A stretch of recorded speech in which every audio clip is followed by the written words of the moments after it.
Open it up and show you the face. Wow, that is me.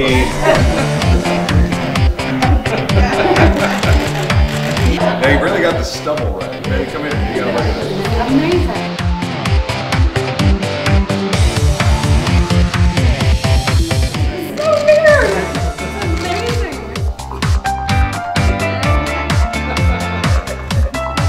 Tell me, what do you think about your wax figure today? It is remarkable.